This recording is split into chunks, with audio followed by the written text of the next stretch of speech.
Welcome to the video. The gang is all here.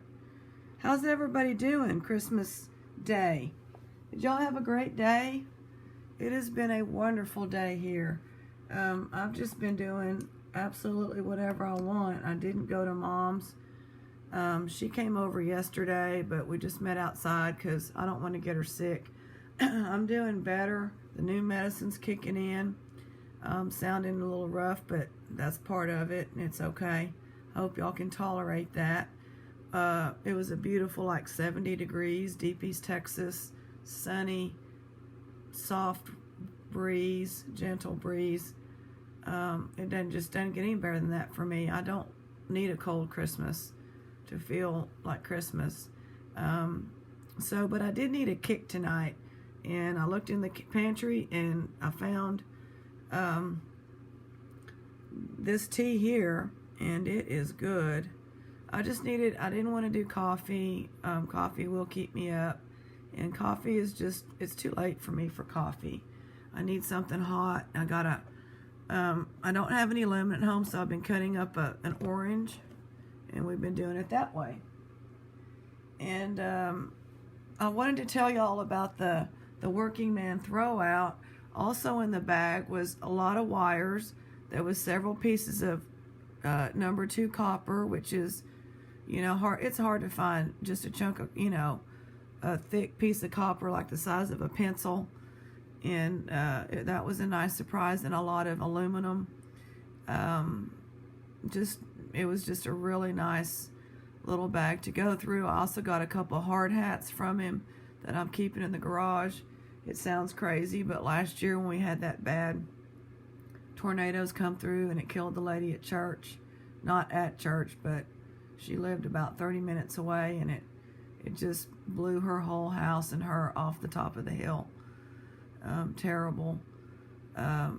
We were in the hall in here, and we've got, we don't have a cellar or anything, and we had the cushions and couch cushions, but it's like if we could have had a hard hat, that might have helped too. So I kept his little hard hat, so that was kind of cool. I've also been wanting one of those visible vests, so I might keep one, and I may just end up giving those others out to somebody that's working. He had a big straw hat that was really an expensive hat, but I'm not gonna keep something somebody was sweating in. But somebody will wear it. It's a really, really incredibly good hat that stays on your head if you're working outside in the sun. So anyway, I've been watching these mudlarking videos off and on. And, throughout the day I kind of do what I want and clean. And when I rest, I'm clicking through. I don't even turn on the TV. So there's a mother and daughter couple. I forget their name. And I've just started recently watching them. And enjoy how they go out and enjoy every little piece they find. Of course, they are in England, and I'm in deep East Texas. I am in a very old town. So Christmas, nobody was out, and Olivia and I got in the truck, and we have permission on 2 lots. One I can dig on, one I can just surface hunt, and then the other 2 areas were where the city has bulldozed a long time ago. There's a bunch of rubble in this parking lot that nobody pays attention to, and I found it recently when I was rock hunting downtown. So since the diners were all closed, I went back there, and then there was another place that is just like a graded road. It's not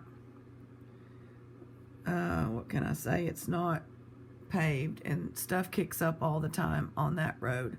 But while I was down there, I wanted to show y'all if y'all can see, and I'm sorry about the photo. I think that's Minka's dad. This is the biggest Tom, black and white. Downtown has a lot of these black and whites, tuxedo cats, and she was found, let me see if I can get another picture of him. He was just sleeping in the day. Look at him. He's like, nobody's going to mess with him. He's a big, big, beautiful animal. And the black and whites are out during the day that I've noticed, unlike other cats. They are being fed. Here's there he is under the sign, and look back here. I think I have a better picture. Turned over sideways cleaning. That's going to be her, you know, some kind of relative. Here's another one. So this place, this is a furniture store and a diner, and they feed these cats. That was huge. I mean, the biggest bowl's like a dog bowl size. And the only ones you see are the black and whites that are out during the day. I'm sure all the other cats come out at night. And I found her about 4 blocks away. She was behind the meat market. And I don't know why she didn't stay if people are feeding them. Another barber shop down there feeds the black and whites too, because I've seen them eating back there when I'm rock hunting. But, you know, maybe they ran her off, but she could have stayed and I would have never had her. Thought y'all would enjoy that. My voice is like this probably because of the steroids. I've been on, I don't know how many, you know, doses. The one didn't work. 200 milligrams of prednisone did not work. The shot, 2 shots, and now I'm on one that is working, and I apologize. So with the one permission that I can dig, I don't feel good enough to drag the metal detector. We were just going to go, Olivia and I, and just kind of wander around and relaxingly look. And this is a pocket watch, I believe. Part of a pocket watch. It's not silver. This is some type of little buckle. This is like a furniture, goes on furniture. I think, I'm not going to bend, if I bend that, it's going to break. This is an old token. I don't know what it is. I can just kind of see some shapes, but I cannot make anything out on it. It is iron, and I think it's a token. It just, you see some lettering, sort of. You just can't make anything out on it. This is an old lock that was just pushed up in that rubble. I've even found slate that was on our old courthouse roof. They tore that courthouse down. It was a big mistake in the 50s, and everybody talks about it on on Facebook, you know, remember back in the day, blah, blah, blah. Beautiful courthouse that they tore down. Crazy. This has a nice design. This was also back there where this was. And that's the side of a historic house with somebody that fought for the Texas Revolution, I believe.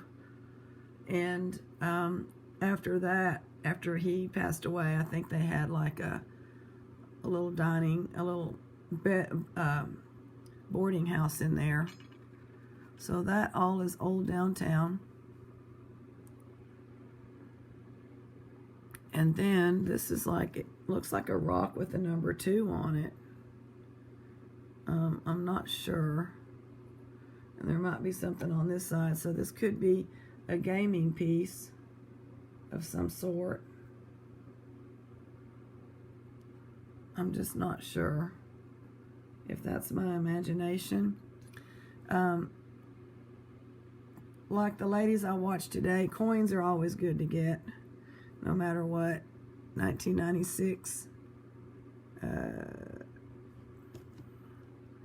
2015, surface finds. The Australian guy calls them sunbakers. 1987. It's always good to get a coin. 1977. This is cute. It says the air, and then it's got the heart. So I'm thinking it's love is in the air. Little cup or something. Little piece of corn, little toy. Another little toy. And then I like getting this. I mean, we're talking 1910 to 1950s, 60s, 70s here. And maybe late 1800s on this lock and stuff. And the token, probably 1900. And then we got a milk glass lid. It doesn't have a name. It goes on the canning jars, but it's whole. Isn't that beautiful? I have a whole shelf of milk glass and the ladies were saying they hardly find milk glass over there in Britain, well, where they're looking. Here in East Texas, it was, you know, common. I guess in the United States in the 40s and 50s. But guess what? I thought y'all wouldn't. This was the first find today. And check it out. We love our Avon. It was just, you know, I hadn't been to that lot. I asked the man one time, the quickest way to get permission is show up on a property with a metal detector. And you will have the owner there within 15 minutes, I promise you. And I don't typically do that, but I did that a couple months ago, and he was like, can I help you, ma'am? And I told him, and he was like, well, yes, ma'am, you go right ahead. Just don't park on the lot. Just park in the laundromat parking lot, please. Yes, sir, I can do that. Now, ma'am, if there's people doing their laundry, I'm going to need you to come back another time because I need them to be able to park. Yes, sir, yes, sir. But this was sitting right when I pulled up. And I found some marbles there and another pocket watch. It's a cool place. It's an old house site. Then I went to Hallmark because it's behind the same little mall. Cozy Christmas. They're so stingy at that Hallmark, my God. And they would probably shoot you if they ever saw you looking in their dumpster. So that's that. Wanted to show you this find. I'm organizing, y'all. I have to show y'all. So look at this. I've got this down to this. This is the jewelry. And somebody said, do you make your money back on the jewelry? Well, I never have time to list it. So I'm going to get that listed. Not that. I mean, at first I have other piles.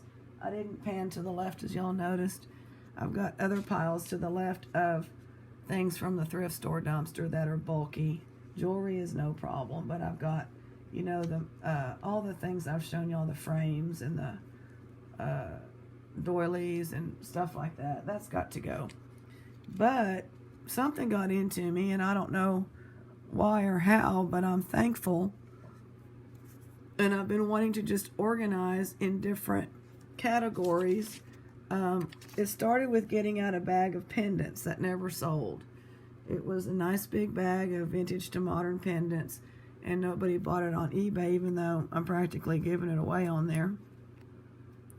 So I started going through it and pulled apart, you know, pulled out charms and stuff. So now I'm kind of just organizing. I don't know if that's going to work for me or not, but that's what I want to do now. Like, I've got naturals, and we'll see. We'll probably pull this out even further. Oh, the leaf needs to be in the leaf one. I've got skulls. These are categories I've seen, you know. I've got like designer vintage. This is going to be Premier Designs. I've got just like random vintage that's kind of, it's a bunch of single shoe buckles, a weird scarf clip, real pretty, I like it. But some of them are broken, but you know, or they're just like, look at that. It's single earring, but very cool. So then I've got Trifari, working on another Trifari lot. I already listed one. And I've got Texas. I'm not going to go through them all, but you get the picture. The categories are endless. I've got glass, you know, beautiful glass pieces. And I've got Disney. So when I start doing that, it's becoming more manageable as far as all the little smalls. I've got personalized. You know, we'll see how that fills up. Cameos. I don't get many cameos, and they're not good quality, but, and I've got the, you know, patriotic. I've got hearts. Avon. Got Avon going again. I listed like 2 lots of it already. Got Christmas. You know, vintage to modern. If it's vintage to modern, it's going to go on eBay. I love, you know, leaves. So got that going. And then, of course, I got my gold tone, my silver tone. I've got my bohemian. I've got my rosaries. Look at all these rosaries. So I've just been organizing. I've got crosses. I've got low end designer. Everything in there's got a name of some sort on it. I've got my craft bag. Got just some glass. I've listed all the beads but one little group. So all the beads are on eBay, recent beads. So that's what I've been doing.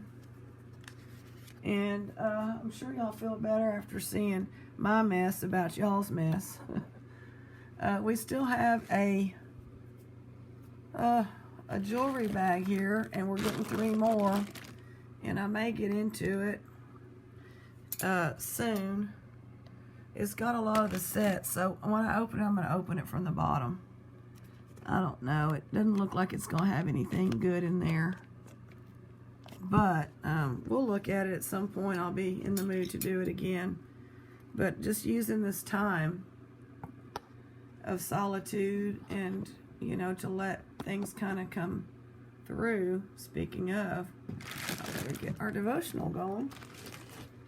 Oh, I've got gemstones. That'll have to be broken down. And I'm not touching my treasure chest. This is just stuff,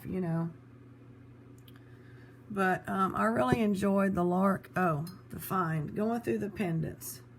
Yep, what do y'all think about that? I saw that and I'm like, okay, there's no mark.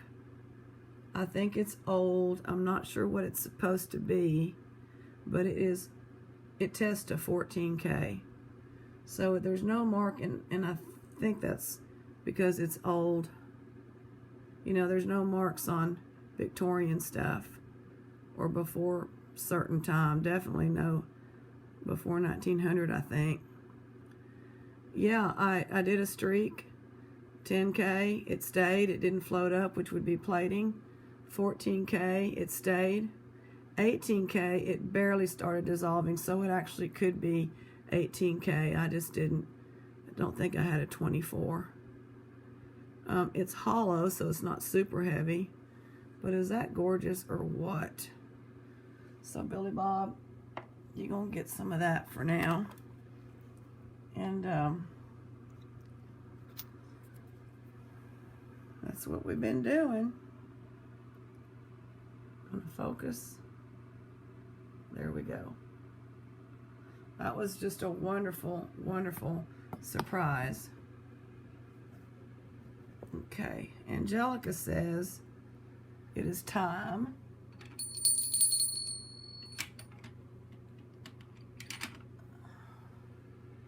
By the way, the other day I was going to film it, but Aunt Barry slid down there and was laying on top of some books. I mean, it was a dramatic rescue happening here. It sure was. For everybody that is a caregiver, caretaker, sick, or feeling lonely tonight, just hang in there. Thinking of you and wishing you a speedy recovery from Cloud Queen and the gang. And all of our viewers are always so supportive for many of y'all that get on there and say things, what y'all are going through. So, what are we, Christmas 25th. We're going to go back to 1979.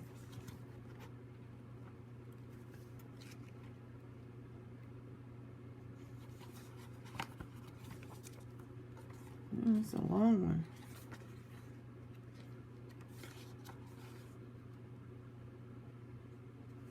Okay, it's a long one. We're going to do it.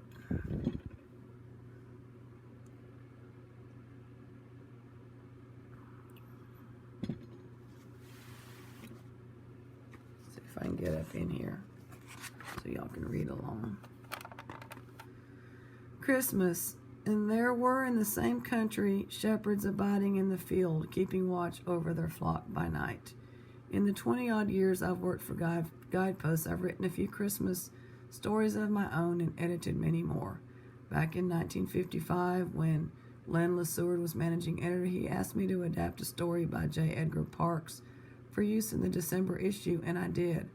I've always remembered that story because in a small way, It seems to have the same ingredients as the Dickens immortal A Christmas Carol. Since Christmas is a time for storytelling, among other good things, I thought you might enjoy reading it aloud to your children, so here it is. The Man Who Missed Christmas. It was Christmas Eve, and as usual, George Mason was the last to leave the office. He walked over to a massive safe, spun the dials, swung the heavy door. Making sure the door would not close behind him, he stepped inside. A square of white cardboard was taped just above the topmost row of strong boxes. On the card, a few words were written. George Mason stared at those words, remembering. Exactly 1 year ago, he had entered this same vault. Where am I at?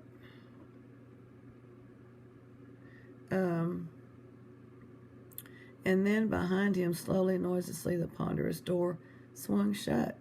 He was trapped, entombed in the sudden and terrifying dark. He hurled himself at the unyielding door, his hoarse cry sounding like an explosion. Through his mind flashed all the stories he had heard of men found suffocated in time vaults. No time clock controlled this mechanism. The safe would remain locked until it was opened from the outside tomorrow morning. Then the realization hit him. No one would come. Tomorrow. Tomorrow was Christmas. Once more he flung himself at the door, shouting wildly, until he sank on his knees exhausted. Silence came, high-pitched singing silence that seemed deafening. More than 36 hours would pass before anyone came. 36 hours in a steel box, 3 feet wide, 8 feet long, 7 feet high. Would the oxygen last? Perspiring and breathing heavily, he felt his way around the floor. Then in the far right-hand corner, just above the floor, he found a small, circular opening. Quickly, he thrust his finger into it and felt, faint but unmistakable, a cool current of air. The tension release was so sudden that he burst into tears. But at last, he sat up. Surely he would not have to stay trapped for the full 36 hours. Somebody would miss him. But who? He was unmarried and lived alone.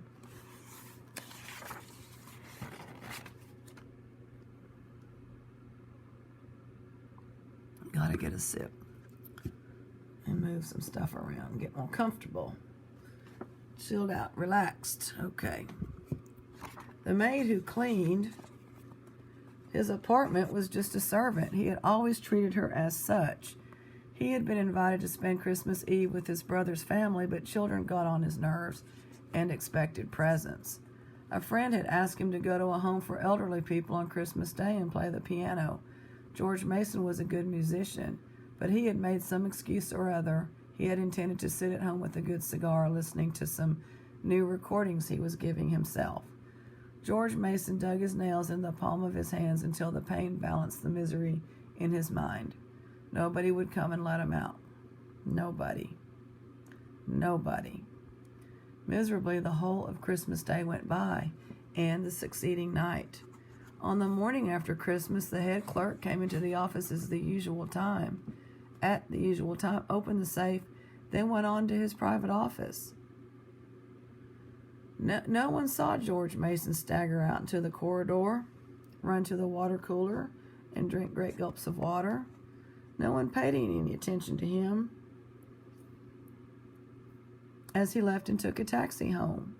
There he shaved, changed his wrinkled clothes, ate breakfast, and returned to his office, where his employees greeted him casually. That day he met several acquaintances and talked to his own brother. Grimly and inexorably, the truth closed in on George Mason. He had vanished from human society. During the great festival of brotherhood, no one had missed him at all. Reluctantly, George Mason began to think about the true meaning of Christmas. Was it possible that he had been blind all these years with selfishness, indifference, pride? Wasn't giving, after all, the essence of Christmas because it marked the time God gave his own Son to the world? All through the year that followed, with little hesitant deeds of kindness, with small unnoticed acts of unselfishness, George Mason tried to prepare himself. Now once more it was Christmas Eve. Slowly he backed out of the safe, closed it. He touched his grim, still face lightly, almost affectionately, and left the office. There he goes now in his black overcoat and hat, the same George Mason as a year ago. Or is it? He walks a few blocks, then flags a taxi, anxious not to be late. His nephews are expecting him to help them trim the tree. Afterwards, he is taking his brother and his sister-in-law to a Christmas play. Why is he so happy? Why does this jostling against others, laden as he is with bundles, exhilarate and delight him? Perhaps the card has something to do with it. The card he taped inside his office. Safe last New Year's Day. On the card is written in George Mason's own hand, to love people, to be indispensable somewhere. That is the purpose of life. That is the secret of happiness. Father, on this happy day, help us bring happiness to others. Amen.